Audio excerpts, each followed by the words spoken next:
Hi guys, this is part three of that series I was doing with hunting the UP versus hunting Southern Michigan. With me today is my son's buddy Jacob, who hunts up there with us. He's been how many years you been up there hunting with us? I think it started when I think I was 13, so So you've been at camp for a few years. this will be my 10th year. Wow. No, 11th. Last 11th? year was my 10th year. Holy smokes! All right, I must be getting old.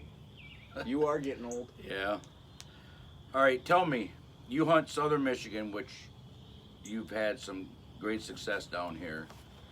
And what do you think the difference is down here versus up in the UP? Oh, there's a ton of differences. I hunt probably 5 days a week. Probably 5 days a week down here during hunting season. And it's never quiet. You always hear cars. You're always hearing people yelling, screaming. No matter where you're at in Lower Michigan, But you're hunting private property down here. You're not. Yeah, private property, 20-acre parcels of land that just you can't get away from anything. But you're not hunting state land down here. No state land. Private property behind my house here, it's just 5 acres, but you still got neighbors and cars going by, and it sounds like they're right on top of you.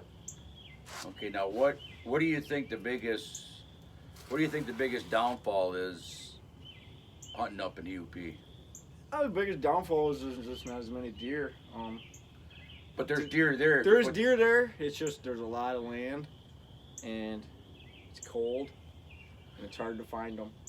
Okay, now do you think the wolves play a big part of it, or do you think the UP bad winters are the culprit of the low deer? No, it's always been cold up north. The deer know how to live in the winter up there. I think the wolves population is definitely growing. Since you started there? Since I've definitely started there. I think the first year I hunted there, I didn't see a deer. And the second year and third year I hunted there, we were seeing almost 15 deer a day. Yep, I remember them days. And that's when the deer count was high. And then But you also shot a deer up there. I shot a deer. That was my 7th year hunting there. That was 3 years Right ago. across the road from the cabin, right? Yeah. Yeah. That's the only deer I saw the whole time, though. But it was a buck. But also, too, would you say that there ain't a lot of people up there Well, yeah, that's pressuring the deer? That's what I was getting at. Down here, you're hunting 20 acres. There's people hunting right next to you. Up north, you're hunting in a spot that probably no one's ever hunted before. And the next closest person to it is your buddy, 2,000 yards away. Now, you've yet to come across another hunter up there besides our own group. I've never seen a truck parked on the side of the road going out hunting. The only thing we've ever seen is going back to the cabin. We've seen trucks driving by with people in orange on, which doesn't mean they were hunting. Mm-hmm. But it's just a lot different up there than down here. It's almost lonely, but it's very peaceful, and I'd much rather hunt up north than I would down here. Even though you're not seeing as many deer. Would you say hunting up north at my camp, part of the hunt is the deer camp rituals, like That's 95% playing of the the cards and just the solitude of just being out in the woods. Yeah, hunting's hunting. You go out there, you're by yourself, but you go up north to hunting camp to freaking hang out with the guys and hang out at camp, get away from everything. Go to the casino. Go to the casino. Adult bars. No phone service is the best. I'm gonna get yelled at by my lady all the time. Now, okay, you've shot deer here, you've shot deer up there, you've had deer from up there, you've had deer from down here. Can you tell the difference? No. Not if I ate it every day, but I don't eat it every day. I have a lot of it, and I do eat it quite often, but there ain't that much of a difference. Yeah, they're eating bark and swamp weeds and whatever, but there ain't that much of a difference. Still venison. And would you say it all depends on how you take care of it after you shot it? Yeah, that's all of it. If you do it yourself, or if you take it to a butcher who does it in 20 minutes, or if you do it yourself, take 4 hours, it definitely turns out, and you can get everything out exactly how you want it. And the butcher shops, just doing it, mass producing it. So would you still hunt up in the UP if you didn't have a camp to go to? No. Okay. I wouldn't go up north to hunt if I didn't Have a place to go. if I didn't have a camp to go to with guys I like going with. Now, granted, you and my son Kyle, at first, I did the scouting and set you guys up. Now, would you tell somebody going up there what would you tell them for their first time ever going up to UP to hunt? What should be their first thing to do? You just gotta walk around. You gotta look.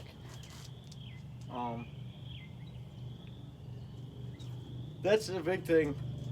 I had no idea what I was getting myself into when we went up there. I would have never seen a deer if it weren't for you. You still pick out my spots for me, basically. You show me where to go, and I find a decent spot, and you pretty much show me where a good spot would be for a stand or a blind and where to put bait.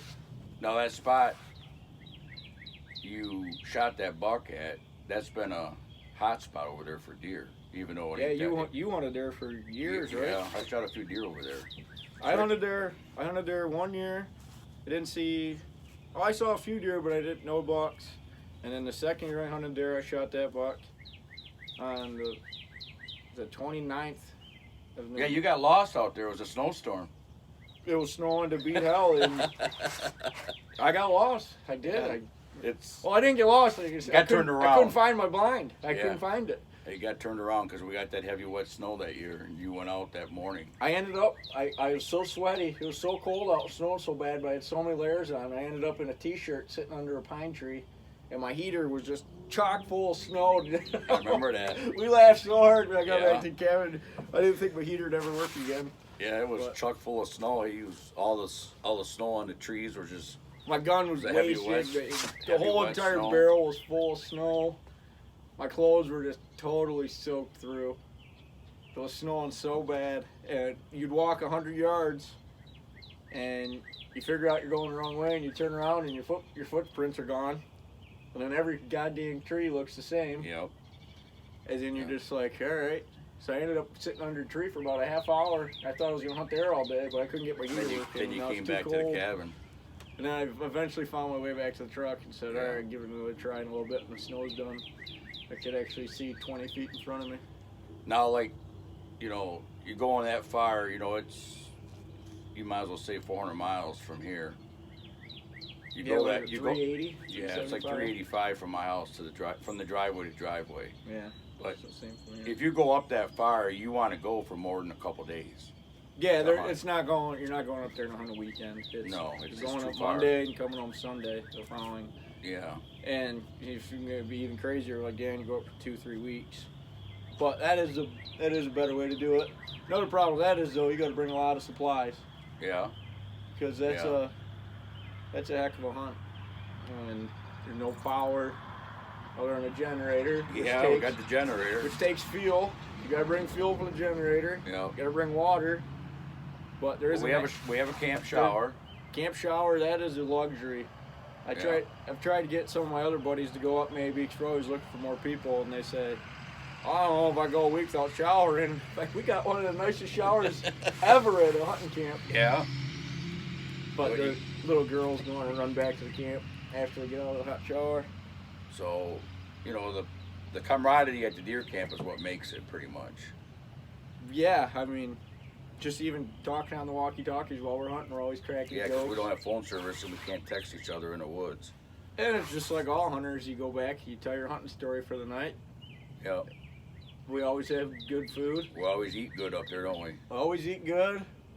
We tell funny stories, play cards, till too late almost every night. Yeah. Regret it in the morning when our alarms are going off. We get up. Dan's always up cooking his breakfast and yelling at Joe to put wood in the fire because it's about 4 degrees in Yeah, the nobody cabin. wants to get up and put wood in the fire in the morning because it's so cold in the cabin. But that cabin will. The it's problem like a is, sauna. you load it up at night, it'll get to 105 degrees in the cabin, and then no one wakes up because you're sweating all night, and you wake up at 5 a.m. to go hunting, and it's 4 degrees in the cabin. It is, The fire's it's cold. completely out. But One thing that wood stove we got at the camp there, it throws out some it heat. takes care of us. It throws the heat off. Yup. And that's where we put the hot water, the water tank on there.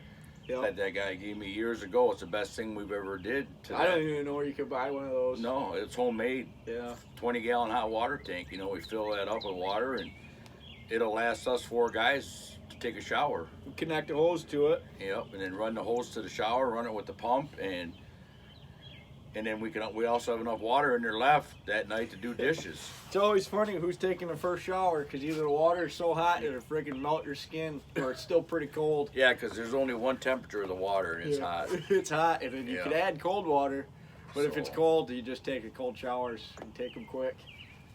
But lately, though, have you seen an increase in some of the numbers on the deer up there that you've seen?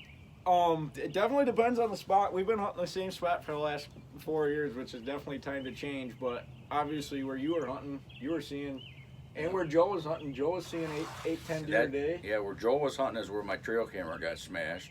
Your spot looks like where Where you my- hunted this last year. Looks like the most promising spot we've had. You had 3 or 4 pictures of nice bucks. Oh yeah, and That we on have that not Bear had Ridge. pictures of before during the season Yeah. of nice bucks at our other spots.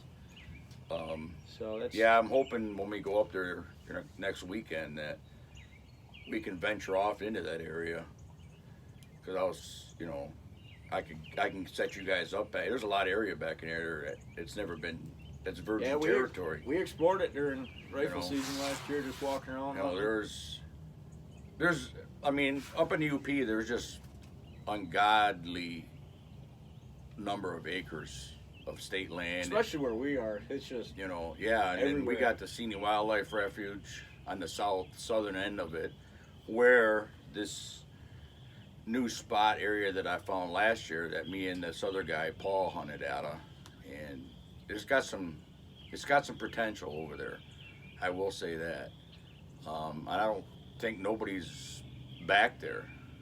In fact, I haven't seen anybody go back that far with their vehicle, and there's no other way to get to it unless you want to cross a creek to get there. But no, it's where we park the truck and get in and walk. We got a ways to go get in there, but I that's think it's another thing about hunting in the UP. There's no waking up in the morning, going to sit till 11, coming in till lunch, going back out at 2. Because when you get out of your blind at noon or 1, down home or wherever you hunt, you're 10 minutes from your vehicle. you're or not whatever. scaring any deer, and it takes you 5 minutes to get back to your truck. When you're out up north and you get out of your blind at noon, you're possibly ruining the whole day and possibly the next day and a half by getting out at noon because you scare one deer, and that deer could hang around in that area for a couple days, and if you scare it out of there, it's gone. It'll go 10 miles that way, and you'll never see it again. And you got usually a half hour to 25-minute walk back to your truck, and then you got a 15-20 minute drive back to the camp. Then you eat lunch and you're getting your clothes back on. It's just not worth it. Well, it's Especially like if there's snow and it's cold. It's just stay out. If you guys hunt that spot this year over there, we'll just bring lunch right to the truck. Yeah. That's what me and this other guy did last year. I cooked right at the truck. Yeah. Cooked on the little Coleman stove that I brought out there. That we used to do when my dad was hunting. We used to do that all the time back out in the woods, and we'd have chili or whatnot, and we didn't have to go back to the cabin. But so anyway, this is just another guy I wanted to interview for this. He's a younger hunter.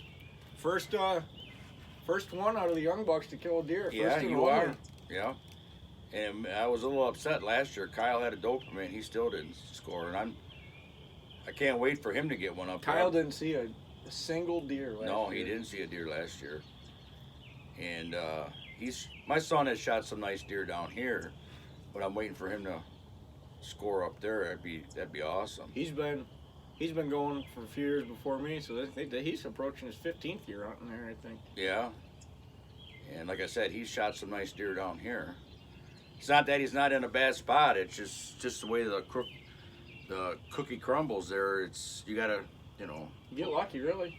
90% of it up in the UP is all luck. But I try to put these guys in areas where I think there's deer because of the sign and just past experiences of hunting these different areas. I mean, I probably got about 50 areas where I can go right now instead of blind up and hunt. But this new area now where I hunted last year, where it's just on the border of the wildlife refuge. We're gonna get in there this next weekend, and we're gonna put some boot rubber to the ground and do some heavy duty scouting back in there. The only thing is, like right now, the deer are just starting to come back because they migrate south when the snow hits, and they're down in the deer yards pretty near to and there's still snow up there right now in the woods, but we may see some sign, you know, but as far as the runways and stuff, they may be limited right now, but we'll still be able to find the areas. Yeah, we're not really look for searching some for rubs. our spots yet. We got a couple more trips up for that, but Yeah, just but getting a feel. we can get a general idea. Yeah. do some And like I said, maintenance. Onyx Maps, which is not a sponsor of this channel, but I use it, and we'll be putting that to test next weekend up there, and to get these guys situated back in there. The one guy, he's still gonna hunt up the road where he was last year. He knows where he's going. It's not that far off the road, but it's like 3 miles from camp. So he's gonna do his thing over there. But anyway, I just thought I'd bring another little episode of this. Hope everybody that's out turkey hunting is having success. I'm working too many hours to even get out this year. I could go maybe next weekend, but I want to get up to the cabin, and we got some gas work getting done, and we got some trees to cut up. We were up there snowmobiling a bunch of trees that fell, so we got to cut those up, get some firewood for that. But I'm just working too many hours right now to even think about getting out to go. Yeah, no, you're not turkey hunting this year either. No, you're not getting out? Haven't even thought about buying a tag yet. No. I mean, if I was to go, Today's opening day. yeah, if I was to go, it would be the month of May. Yeah. But I can't see it right now. We are so busy at work, you know. I could work tomorrow if I wanted to. But anyways, that'll be it for this episode. So, and good luck to all the turkey hunters, like I said, and we'll see you next time.